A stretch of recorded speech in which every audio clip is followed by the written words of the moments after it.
From athletes to authors, entertainers to innovators, we connect with those who help shape our culture. Join us in revealing stories of their lives and backgrounds, their triumphs and tragedies that molded them into who they are today. Authentically off-script and personally illuminating, this is Audibles with Jason Scarborough. This week on Audibles, Chris Lemonis. So your story starts January 22nd, 1970. You were born right here in Starkville. Is that right? No, I was actually Biloxi. Keesler Air Force Base. Your dad was a student here, though. My dad was a student here. And so your story with Mississippi State goes far back, right? It does. My mom was from Biloxi. My dad was from Gulfport. And then he got in the Air Force. I'm a big Air Force family. And my dad went off to the Vietnam War and then came back, and was in the service during the Vietnam War. And then, I was a 2-year-old here on campus living in married housing with my mom and dad. And so I grew up a Bulldog my whole life. I was a fan from afar because once my dad got out, we traveled all over the country. I've been everywhere, but, we've always been Thanksgiving was always a big deal because the Egg Bowl was on, and for some people it was just one football game. Our family was a little different, and so it's a pretty neat story to be able to come back. You have any siblings growing up? I did. I have a sister. She's in Las Cruces, New Mexico, so she's she's out there with her husband and family, and but she'll get back here a good bit, and but it's a lot of family. I probably have a lot of family down on the coast and down in that area. That's one reason we go down there and play so much. We get down there and play on the coast just because it feels like home. So was your family an athletic family, or are you really the first athlete? No, well, my dad won a state championship, I guess, or whatever they call it back then at Gulfport High back in the day. So he was a football player, but he didn't play baseball. So I played it all when I grew up. So I'm probably the only athlete besides my dad. But my dad was the reason I was in baseball and sports, and he was my Little League coach and everything else. So he kind of coached me all the way up. So it's easy to see that's probably where your love for baseball comes from, is being around your dad. Oh, yeah. I loved every sport, though, coming up. It was, back in the day, you'd play baseball all summer, pack your bag up, and then we went to football, and then we went to basketball. But my dad was involved in all of them, so I think that was the biggest piece. And my dad probably didn't have a dad around a lot when he was younger, so I think he wanted to be super dad, so he was going to be involved with all our stuff. And so that I love sports growing up. I probably like basketball better than all of them. I don't have a basketball body, so and I played it all the way up. I loved it, but baseball was a love too, and so I was a little bit better at that sport. It sounds like it was pretty early that sports became important to you. Remember how young you were when? Probably as young as you could be, probably 4 or 5, somewhere in there probably, that you're playing games and doing. And since I started playing, I never stopped. I'm still doing it now, which I think is I have a group text with a bunch of my college buddies who are all college coaches, and, last Friday, good luck, everybody. Stay healthy. And my response was, man, it's amazing we still get to be around the game at this age. I'm not that old, but it's what we love to do. Outside of the TV and the salaries and all that type of stuff, just being able to be with the team still is a great thing. So growing up, playing a lot of sports, being around sports, I got to know, and I love asking this question, what was Chris Lemonis like in high school? Probably a smart aleck. Like I said, once again, it was just all about sports, so I had a really good group of friends. I left, I went to high school in Houston, and then at my Christmas, my junior year, my dad moved to South Carolina, so I had to switch. So, kind of a weird transition to be able to move in the middle of high school, but once again, sports, I jumped right in. I was on the baseball team. They actually wanted me to wrestle. And I went the first night. I'd never seen wrestling, and then I went and saw everybody in those outfits, and I said, there's no way I'm going to do that. I couldn't see myself in that outfit, but jumped right on the baseball team, and that's where my boys were, and then flip over to football and played football every day. So it's just always been there for me. Sacristy High School. How would you describe your experience there, being there? Because it was a Greek-American high school from what I remember reading about it. Well, yeah, it was a great time for me. If you were going to move somewhere in the middle of high school, how about Myrtle Beach, South Carolina? So you're on the beach, you have something to do every single day. Luckily for me, my high school coach graduated the Citadel and took over our program my senior year. So I was able to, it kind of was my pathway to the Citadel. And the Citadel for me was a big step in my career because it's I met, all my buddies. We had a great program, but it was a place where I could grow and become a player because I wasn't a really good player when I showed up. I had a lot of holes, and so it kept me in the game. Because if I'd have stayed in Houston, I was going to Texas, and I don't think I'd have made the Texas team back in the day. You talk about going to the Citadel. You majored in, initially, electrical engineering like your dad did here at Mississippi State. Was that why you? That's why, and I got an academic scholarship to go and be an electrical engineer, and my dad did it, and it seemed like that's what I was supposed to do, and then it took about 2.5 weeks. I went from EE to PE, and so and my dad was upset. I mean, he wasn't happy. I had to turn the scholarship back in. I had to, there was different pieces there, and he didn't want me just to coach. He wanted me to, for your whole career. I mean, they don't pay high school coaches enough, so he's thinking that's what I'm going to do. And the funny part is now is he hadn't missed a game probably in years. I always tell him, if I was an engineer, you'd be bored to death. You wouldn't have anything to do. So it's been a cool thing. It's worked out for me. I'd have loved it if I coached at the high school level or whatever. I enjoy the game, and I enjoy the relationship with the kids and the coaches, and still being on a team, I think, is what keeps me going. And you talk about playing first base for the Citadel Bulldogs, 1990 to 1993 under head coaches Chal and then Fred Jordan. Two men you greatly credit your success now as head coach. You guys go to the College World Series in 1990. And given where you are now and what you're doing now, being back here in Starkville and all the success, how would you describe your emotions as a player your first time in Omaha back in 1990? Well, I've told our team this story. So I'm on the team. 1990 is a great year for Citadel, best year ever. I'm travel all year. Part of the mix, started in a game, DH some. I don't make the travel cut my freshman year. And so, I told this team right here, I told them the other day, I said, how tough is that to watch your team? And back then you didn't have the reach, like now we take everybody, right? I mean, and our ADs know I'm taking everybody because of my situation, right? I'm on a team, I'm a part of the team. The next 3 years, I'm a starter and all-conference player, but, you take an extra pitcher and, a guy's left off, and it was crushing. I told our team that's why I became a player, is because I was pissed. And I was like, no, there's no way I'm not playing next year. And so I had a little more motivation maybe than the other guy. And so I ended up getting to go, my first time I really go was 2007, and really a neat experience for me to be able to go. And all my Citadel teammates show up, and they're hugging me and everything else, knowing I got to finally make it, in person. I was on an Omaha team, and I felt a very big part of it, but being able to get there and make it and drive up that hill to Rosenblatt was pretty special. So you complete your bachelor's degree in physical education in 92, your playing career in 93, if I have that right. So what were your goals and ambitions coming out of the Citadel? I wanted to coach. Yeah. I mean, I took a high school job that first year. I wanted to be around the game, wanted to coach. I knew that's what I wanted to do. And that was about it. And I took a high school job as an assistant coach right there in town and coached. And luckily I had the best player in the city that nobody knew about. And I pulled the rope-a-dope. The Citadel signed him, and I got to go with him the next year. My best friend was the other assistant, Dan McDonald, who coached at Ole Miss here as the head coach at Louisville. And man, I learned a lot in those 7 years. It was rough. It was hard. The young coaches today, I worked a couple of years for free. I taught elementary school during that time. I was the first one. I had to take the stop sign every morning because they let me leave early every afternoon. And so it was what the good old grind, they say. But I loved every minute of it. I wouldn't take any of it back. You look back now with that time under Coach Fred Jordan that you're talking about, and you just said you wouldn't take it back. Again, reflecting, back on that time, how instrumental, when you look at the successes now, how instrumental was that time to coach with Coach Jordan? Yeah, it was huge. I mean, we're still close. We still talk all the time. I was fortunate, I played for Chal, who was a Hall of Fame coach. I mean, and he was hard, but he taught. There's still things I still use. And then as I become a player, I get to coach and play under Fred Jordan. So I got to see both styles, and both styles were very different, but very influential in my career. And I still call Fred Jordan on, hey man, what do you think? We still talk, we still communicate.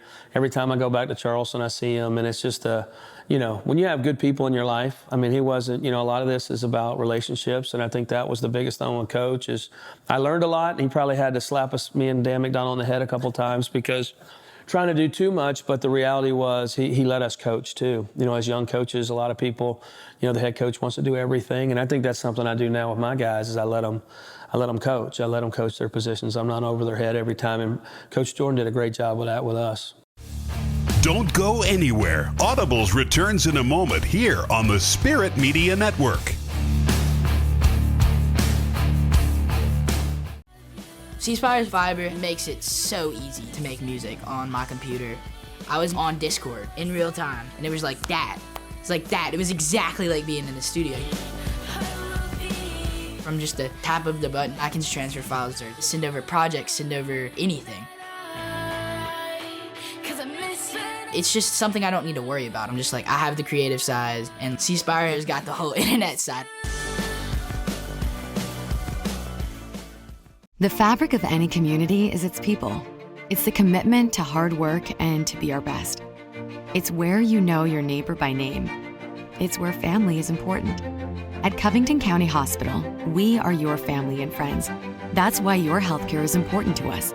From emergency room visits to primary care to behavioral health, we want to make sure that healthcare is available when you need it. Covington County Hospital, where your healthcare matters.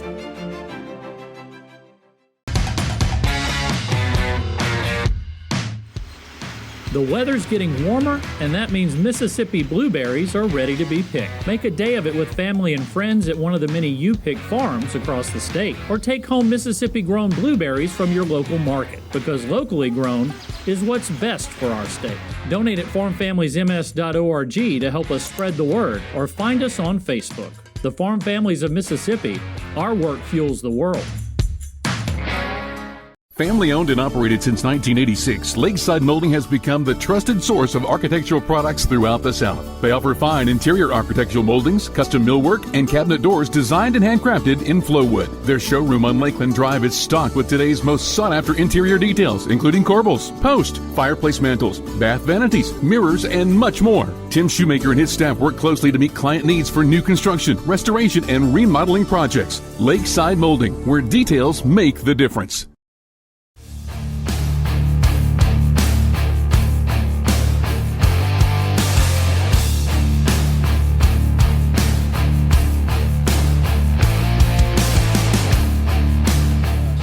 You were at the Citadel for a while as an assistant coach, and then in 2006, opportunity comes. You mentioned Dan McDonald. You get an opportunity to join him at Louisville. So knowing what the Citadel meant to you, this is a place that was instrumental early in your career. How difficult was it to leave? I love the Citadel, but I was ready. It's hard. I mean, I'd recruit 10 guys and get one, you know, because not everybody wanted to be in a military school. And we'd lose a guy, and I'd say, hey, well, who else is offering? Nobody, but I'm not going to march. You know, I don't want to march. And so the joke was, you know, Dan McDonald called and offered me the job, and I said, all right, I'm coming. And then I got to call my wife and check it, mate. But, you know, like it was, you know, I was on the road, actually. I was in Chicago recruiting. He called me. He got the job. You just know people. I think that's the biggest thing, you know, people. And I knew I was ready for the move. And it's scary. Even every time you move, it's scary. But it also, I knew people. I knew he was going to do a great job. And to me, he's as good as there is in the country. And so I learned how to grind, how to work, how to over-recruit, like in terms of not over-recruiting, like taking too many guys, but we had to work so hard to build a relationship at the Citadel. And then I got to learn how to be in a program that's nationwide, that's an Omaha type program, to coach the best players in the country. And so those two dynamics put together for me were huge. And I was on the phone yesterday with Dan McDonald talking about the game, talking about, hey, what do you think about this? And you know, he's one of the best. I don't think people really remember, at least, you know, if you just started following the game, but Louisville, before you and Dan McDonald got there, they weren't this dominant brand of college baseball. But with you guys being there, people love when I do this. You guys helped lead the Cardinals to 3 College World Series appearances, 7 NCAA appearances, and 8 seasons, your 8 seasons as a head coach or an assistant coach. You were a part of 3 50-win seasons, a huge part of the recruiting efforts there. You guys produced 33 professional players. In 2013, you're named American Baseball Coaches Association and Baseball America Assistant Coach of the Year. That's a lot of success for a program that had not had a whole lot before you guys got there. There was, I think it was one regional in 90-something years they had been to. And it was good timing, too. So it was brand new stadium opened. Tom Jurich, the athletic director, who was awesome, was real supportive and wanted baseball to be good. And then that staff that Dan put together, I'm the only one to leave in that time frame. I mean, like, Roger Williams is still there. He hired an unbelievable pitching coach. Roger Williams was there. Dan's still there. I mean, the guy that took my spot's still there. So continuity, but it's a special place. And I think one of the things that I think in those 8 years, we were the winningest program in college baseball at that time, which we took a lot of pride in. And because it was a hard recruitment. We were Big East.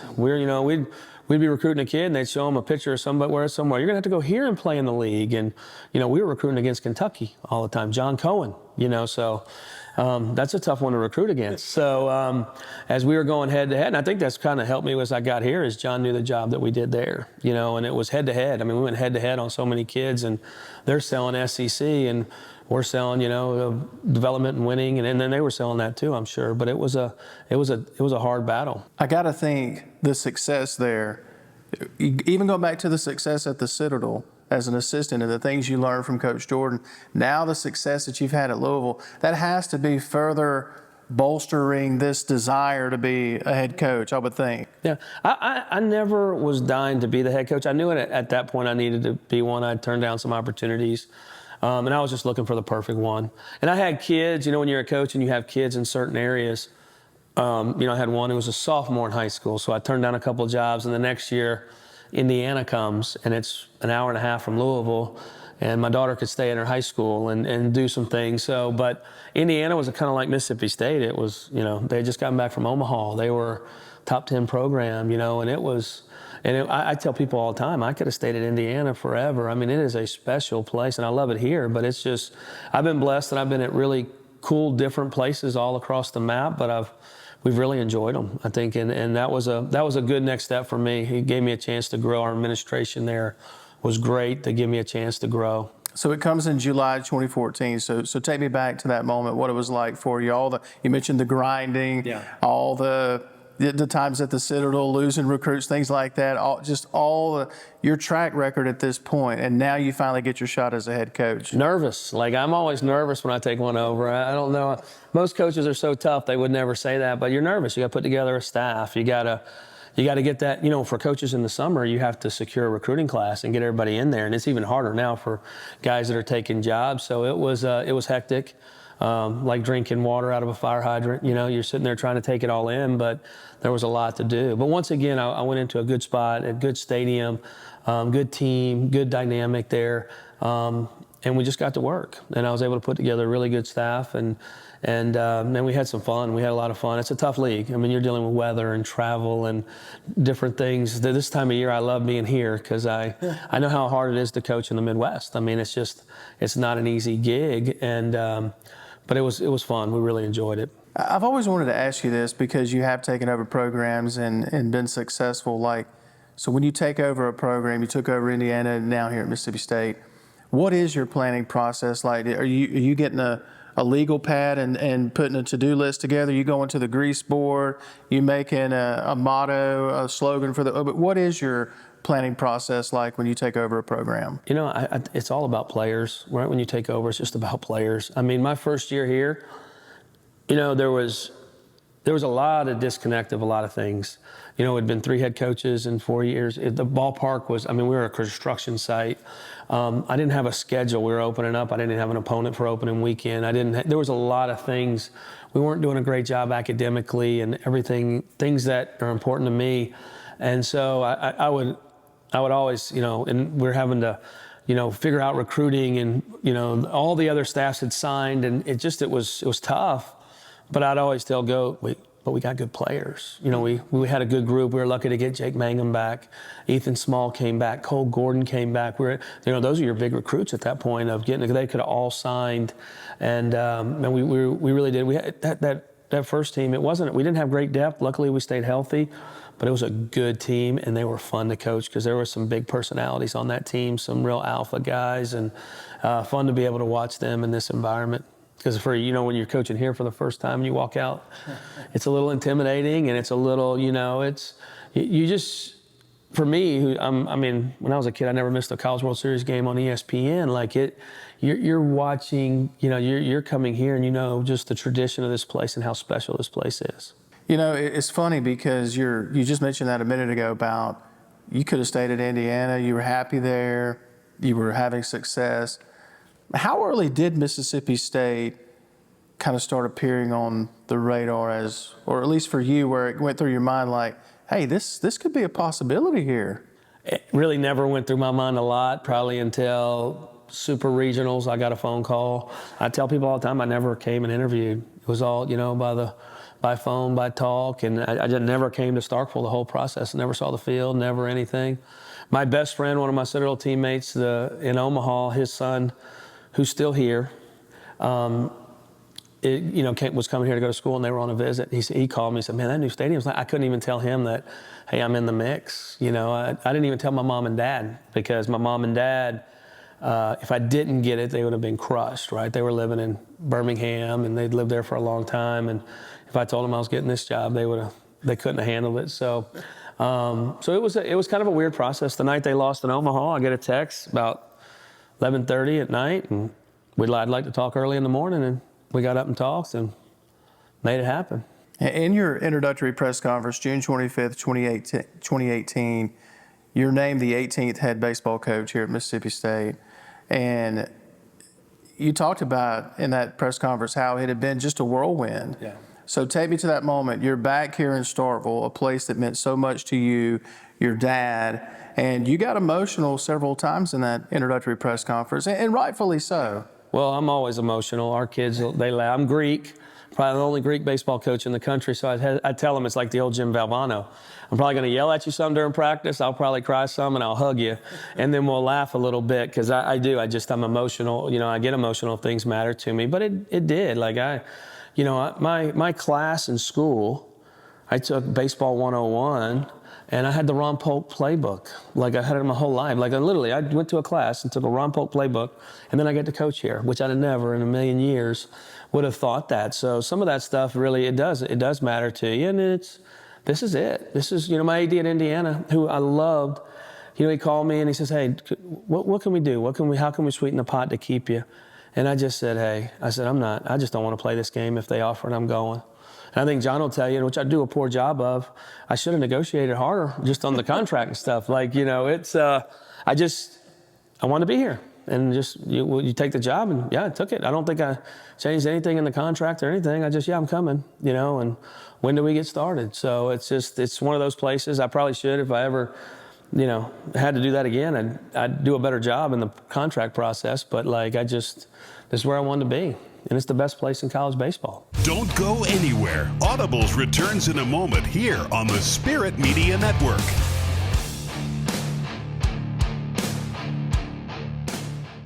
It has often been said that home is where the heart is.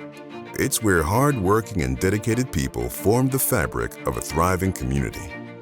At Covington County Hospital, it's our priority to help keep our community safe, healthy, and moving. With our primary care clinics and services, we are working to keep you healthy, because home is where the heart is. Home is where family matters. Covington County Hospital, where your health care matters. The internet can be a dangerous place. With Connect and Protect from C Spire, you get the phone you want, and you get the tools to easily track her location, restrict content, and help protect her at any age. It's like a digital mom arm. A what? That thing moms do. I'm not following. How do I put this? Look out! Oh, mom arm. Got it, yeah. Introducing Connect and Protect from C Spire. Only $30 a month with free guided setup. Customer inspired, that's C Spire. 100 years ago, there were a lot more of us. Today, we're using the latest technology to make sure not one seed, not one drop of water, not 1 inch of this farm goes to waste. We want to be here for the next generation of Mississippians, ours and yours. Donate at farmfamiliesms.org to help us spread the word, or find us on Facebook. The Farm Families of Mississippi, our work fuels the world.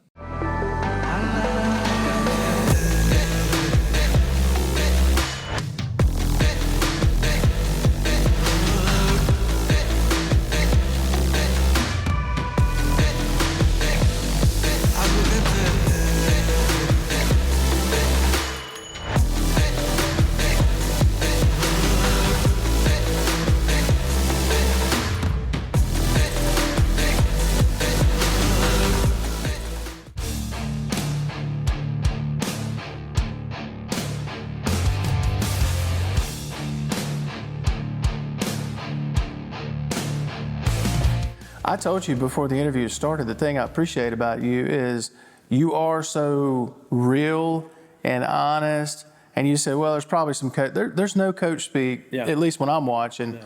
And in that press conference, you mentioned, I'm taking over a team that just got back from Omaha.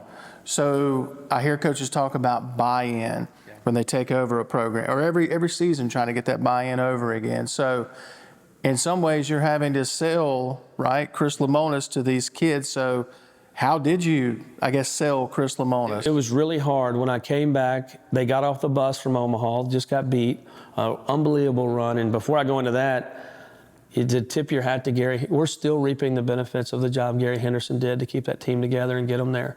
I say it all the time. Every time I see Gary, I give him a hug and tell him, it's just a really, unbelievable job. But they get off the bus from Omaha, and I'm standing there, and I'm having a team meeting, and I'm supposed to inspire them. And I didn't inspire them. We had a quick meeting and got out of there. But the reality was it was the one-on-one. It was the daily. I listened. I talked to Jake Mangum, was here that summer, and I talked to him a lot. What does this team need? What do we need to do? Just listening and understanding what they wanted and what they needed. And it was some of the things that I think John did a great job, because I think he knew my strengths coming in. I was a recruiter, so my biggest piece was recruiting. And I think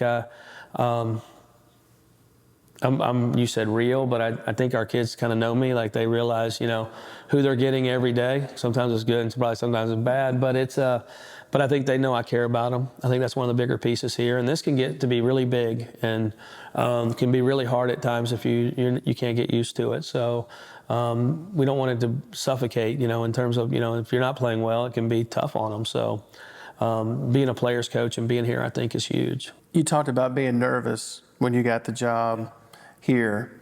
And every job, yeah, but especially here, right? Yeah.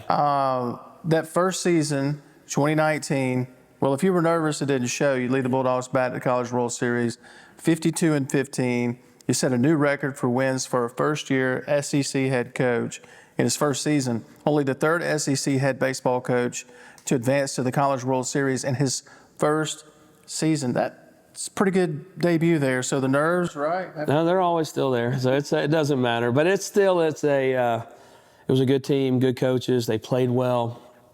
We had some kids have some career years, which is a lot of fun. You take a lot of pride in that as a coach, because it's not easy. A lot of those kids, luckily for us, our kids had been spurned by the draft.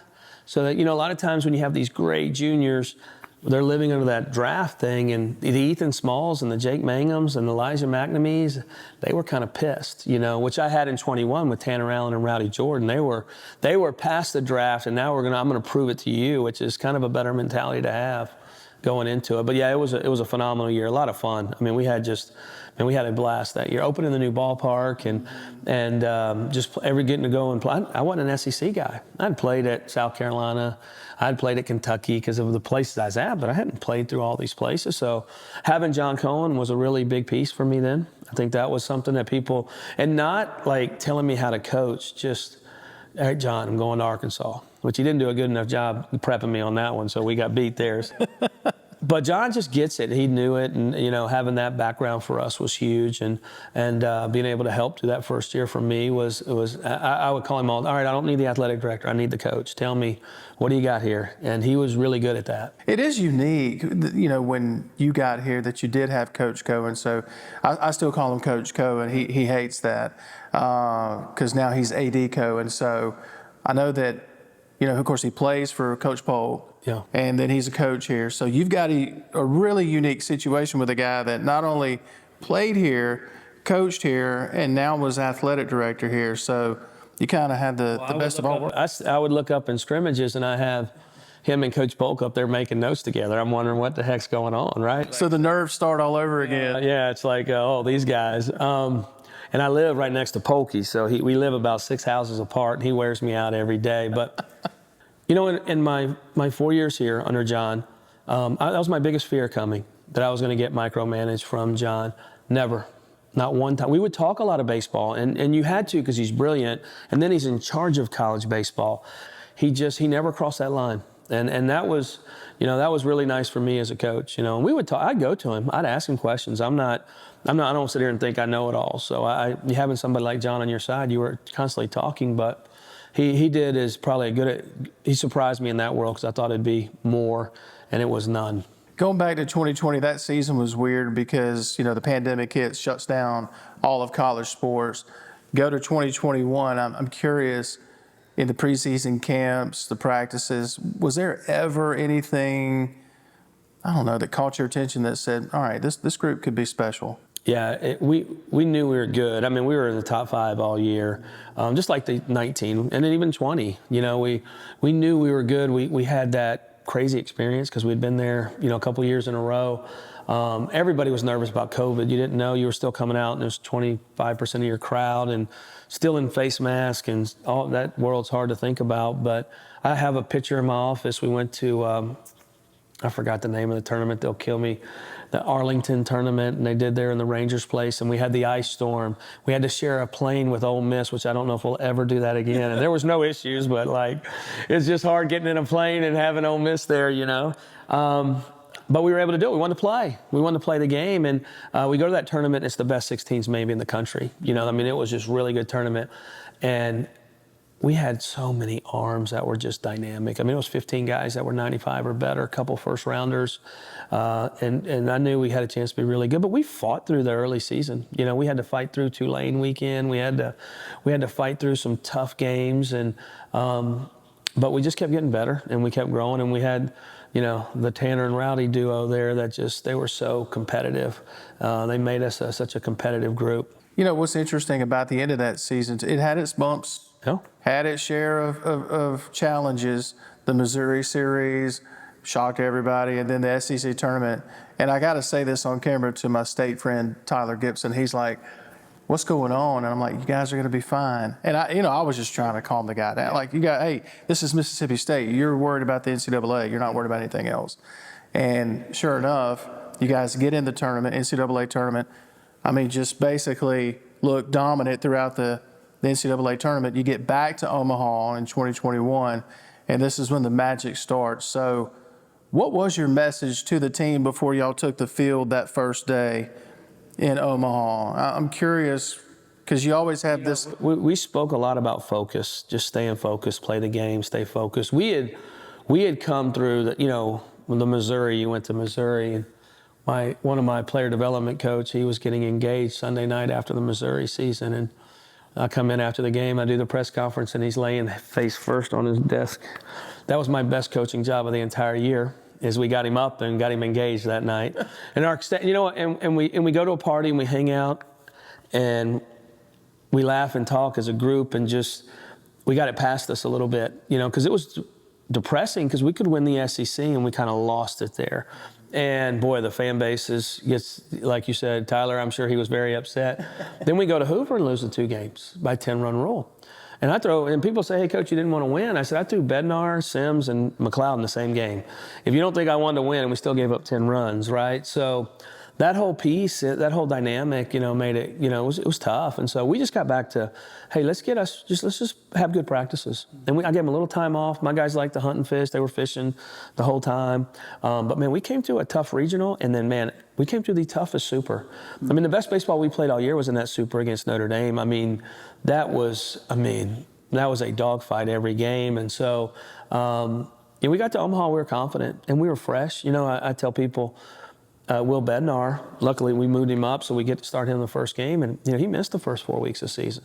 Sometimes that's a blessing at the end. My first year, Ethan Small, he had to gut it out every Friday night.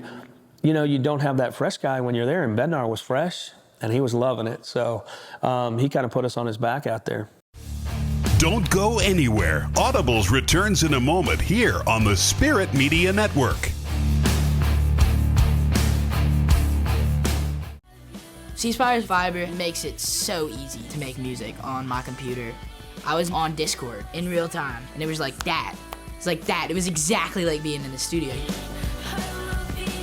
From just the tap of the button, I can transfer files or send over projects, send over anything.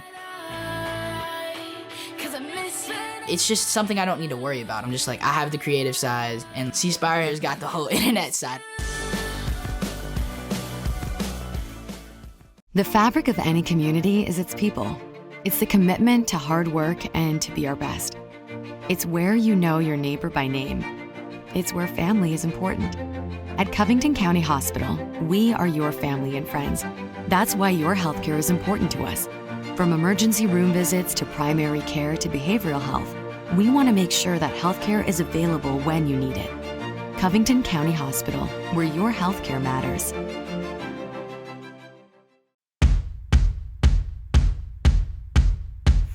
It's no secret, our crops and animals need water to grow. Whether it's growing soybeans, corn, cotton, cows, or chickens, farmers use this natural resource every day, just like you do in your homes and at the office. Our promise is to only use what we need to keep producing what you need. Donate at farmfamiliesms.org to help us spread the word, or find us on Facebook. The Farm Families of Mississippi, our work fuels the world.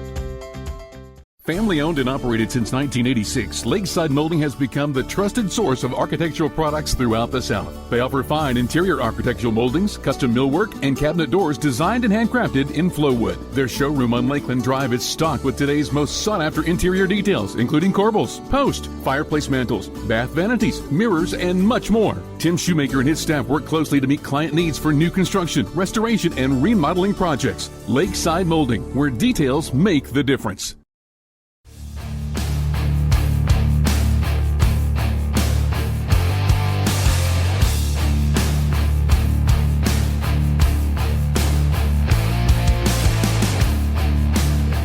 First game, if I remember the schedule right, you start off with Texas, and you beat Texas, and then you have this crazy up and down game with Virginia. It wasn't up and down. That guy had a no-hitter into the seventh, and we were getting crushed, and we just, but that team wouldn't quit. So take me in the dugout that day. So what are you thinking? I mean, you're like, man, we can't even get a hit, and I think there was like a no-hit till the seventh inning or something like that. People don't realize, we knew that was going to be a really hard game. Griffin McGarry was the pitcher for Virginia, and he had had awful stats, but the last 3 weekends he had been phenomenal, and we had heard it from everybody.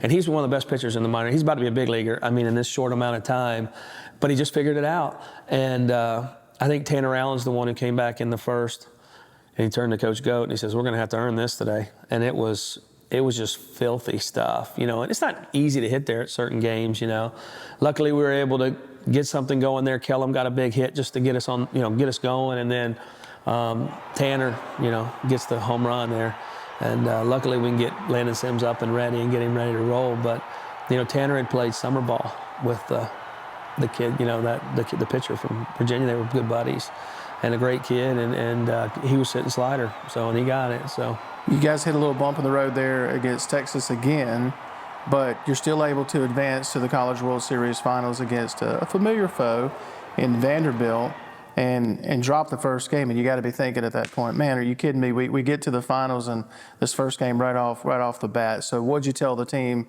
after that first game against Vanderbilt? Well, we were awful in the first inning, and then we felt like we won the rest of the game. And the message was, man, we can pitch them, we can play against them, we can, in the history of the World Series over the last 10 years, the team that wins game 2, you either go 1-2, but if the team that wins game 2, you are not winning game 3, and it happens over and over and over because of the momentum. That one team's going to the ballpark thinking we're about to win it all, and then we thumped them in that next game. So the message was, hey, like I said, and we knew we had, we had to gut it out with our pitching staff that night. Now, those two, Houston Harding and Preston Johnson, the job they did there was phenomenal. But, we felt like we could play. And we played them really good in Nashville earlier in the year. Every time I've gone to Omaha, I've gotten beat by Vandy. Or every time they've won it, I've had to play, my first year in Indiana, we're in the finals there against Corbin, and they beat us, And then my first year here, Rocker beats us in the undefeated game. And then even when I was at Louisville, the first year they won it, they beat us. And so I'm sitting there thinking God, I cannot lose to these guys again. And so luckily that team, that group of guys wasn't going to let it happen. Yeah, it feels like there was some frustration taken out in that game too. You said thumped them, it was 13-2 in that game too. So you got to be feeling confident, got to be feeling good. You roll into game 3, College World Series. This is what you dream of. Chance for national championship, winner take all as a player, a coach. So what's your message to the staff and the team before y'all roll out on the field that night? It was, we talked about writing our final chapter. I think that was one of the things that we talked about, and we knew. Vanderbilt. They've been the example for the last so long. I've known Tim Corbin since I was 20 years old, and that guy's as good as it gets, And so we know we're up for a big challenge, and we're facing Kumar Rocker. I kept telling him all year, when we win it, it's going to be the hardest path that you have to take. It's going to be the hardest road. It's not going to be easy for Mississippi State, and you're looking up and you're placing probably the best pitcher in college baseball history, and you have to beat him to win it. And our kids were up for it, man. They were. It was almost too loose. We were nervous before the game because, you come out the tunnel and you got Vanderbilt and they look like the military, and they're doing jumping, and my guys, they're not even dressed the same. They're laughing, they're joking. It's Tanner's cut his sleeves off, they're playing home run derby in the cage. But they were just as loose as could be, and there was just, they were almost on borrowed time. I think they felt like, and they were supposed to be there. So it was a fun group. They just, they coached that team. They were in charge of that team. That group of guys that was a lot of fun. It's a blowout win over Vanderbilt that night. So I'm curious when that final out is recorded. I've heard you in other interviews talk about not the pressure, but maybe it was the pressure building for this fan base. They've wanted it. They've been so close so long. And you're talking about all of these great players that have come through here, all of these coaches that have come through here. Yeah. So when you finally hear the words Mississippi State, baseball national champions, what goes through your mind now? It's awesome. It was such a celebration for our fans. It felt like a relief, right? It felt like a big relief. I'm actually on the Coach Cheese had lost his dad that year. I lost my mom that year. So I'm literally turning to Cheese and I said, hey, I hope they're watching, and boom, you get the bunt. We're like, how the hell's he bunting right here? I was glad he bunted, but and it was over, and I'm looking at Cheese and we hug, and it was, but it's just, we just sat back and watched the players. That's the funnest part of it, is watching these guys, celebrate, and our fan base celebrate, and our family celebrate. And it was really just such a really cool experience, and having, we had so many alumni there, and we had Polky there, and Polky's always wearing me out. It doesn't matter. And we wear him out too, but, I run into him that day in the hotel, and he's always giving me one of these, and, he stopped and said, hey man, good luck. This is big tonight. And he, for him, that was because he's a big part of that. When you look, this isn't here without him. And so, and really and truly, he probably just won 2 of them, because the whole state of Mississippi is not here because of Ron Polk and what he's done for baseball in this state. Last year, look at, Southern Miss. Holy cow, they're as close to being there. We had our Pearl River won the national championship in JUCO. We had Madison Central win the national championship in baseball, in high school baseball. This whole state is a product of what he spent doing his whole life. And so we're all reaping the benefits of that. But it was nice to have him there and be a part. And, it was cool for everybody. Don't go anywhere. Audibles returns in a moment here on the Spirit Media Network.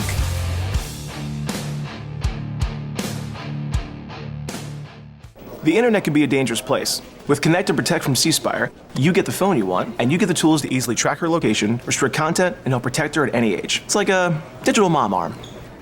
A what? That thing moms do. I'm not following. How do I put this? Look out!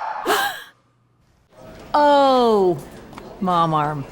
Got it, yeah. Introducing Connect and Protect from C Spire. Only $30 a month with free guided setup. Customer inspired, that's C Spire. It has often been said that home is where the heart is.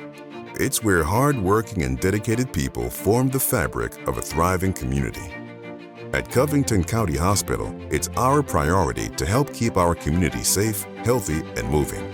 With our primary care clinics and services, we are working to keep you healthy, because home is where the heart is. Home is where family matters. Covington County Hospital, where your health care matters. Mississippi's farmers love what they do, producing food and products for you and your family to enjoy.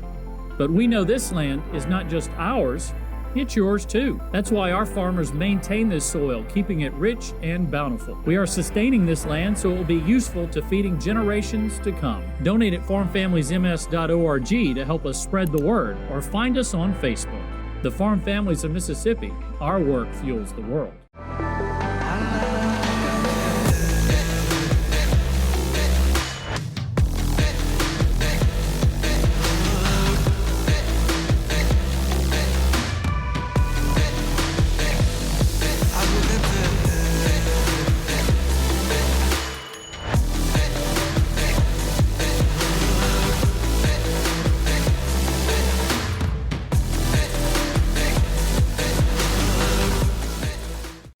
We win it.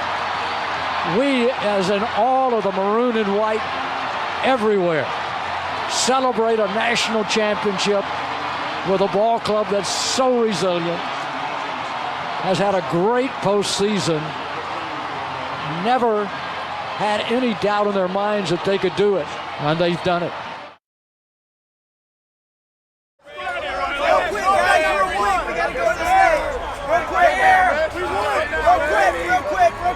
Get that flag down.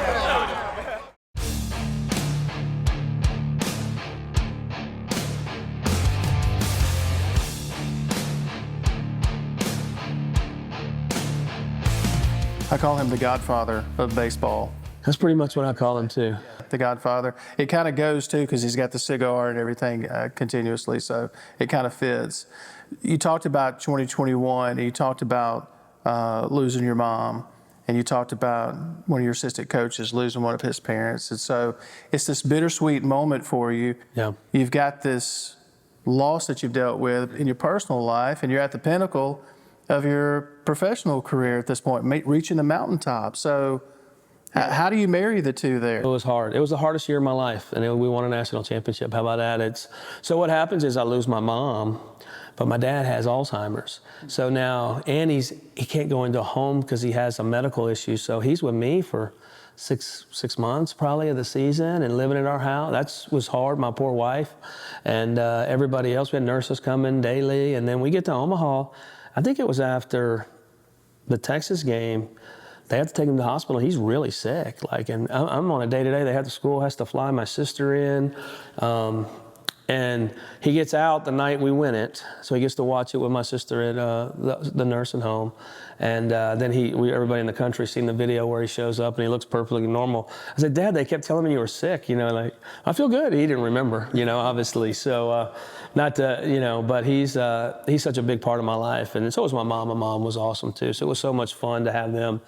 I took them both to Omaha in 19, which was really a big deal that they got to see that. But it was tough. It's amazing how God puts us in these certain places. And I'd be the last one to Auburn on the weekend because I'd be staying and check my dad into the hospital for something, and we'd sweep them. And I'm like, golly, you would think I need to, it puts some perspective on things but I just had to take care of family first. I read that you got to hand the championship trophy to your dad when you guys got off the plane. Is that true? Yeah, we did. I didn't know he was going to be there, so it was a big surprise for me. So I get there, and I had to hold it too because I was scared he'd drop it. But yeah, he got to see it and was emotional. But he got to go in the parade the next day and ride in the fire truck and hold the trophy, and it was really a cool day for him. And as a grad, a really cool day. And he's pretty popular over at his nursing home because everybody knows he's Coach's dad. So it was a cool experience for him. And it was really neat to be able to bring that back and,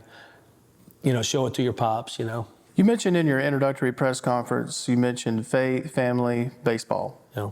And that, not necessarily in that order, but you mentioned those three things are of the utmost importance. Right. Take me through that. I grew up in a strong Catholic family, so that was my mom. I'd go home for Thanksgiving, and our priest would be there, and everything else. They'd be, Mom would feed everybody, and so I've kind of switched churches, which didn't make her happy. But we, our faith is faith, and I'm not perfect. Our kids will tell you that. I tell them all the time, hey, I'll never push it on you, but it's important to me. And then our family, and I say family, it's your boys, it's your family, it's an important piece of your life. And you can't go through life so hard, Baseball's hard, life's hard. It's hard for everybody. Can't tell you the times I pick up the phone and I'm on the phone with one of my teammates or buddies or, so this whole experience for these guys, it's everlasting, man. It lasts a lifetime. And I think that's an important part. And so as, Mississippi State, that's, I made a mistake my first year. I said something about fans or friends, and they were like, no, it's family. And I get it now. Like, I totally get it, because it is. It's we're not the biggest school. We're, there's probably bigger cities. So we hear that all the time in recruiting, even though I think our kids love Starkville, and probably bigger schools, but it's a really cool, special place. And if you're a baseball player, it's even better. So I'm going to switch it up on you real quick before we get out of here. What is Chris Lemonis like at home? I mean, what do you do to unwind and just kind of chill out? I think of my daughters when you say that, because they could fill up another hour of I'm kind of like the drill sergeant.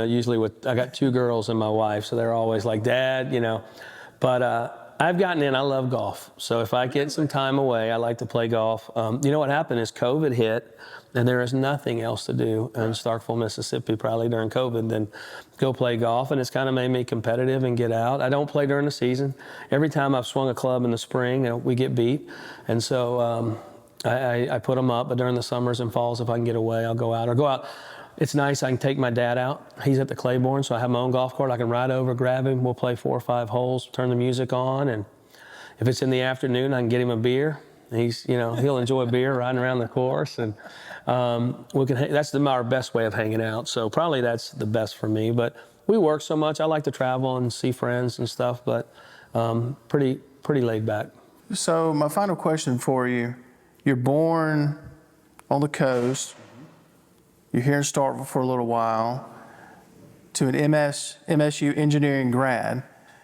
You've coached their storied program to this national championship, their first ever national championship, and we know how much pride goes into this baseball program. So, but I'm curious, what pages do you still want to write in your story here at Mississippi State? I don't think the pages are about me. I think it's about the players. I want them to have that experience.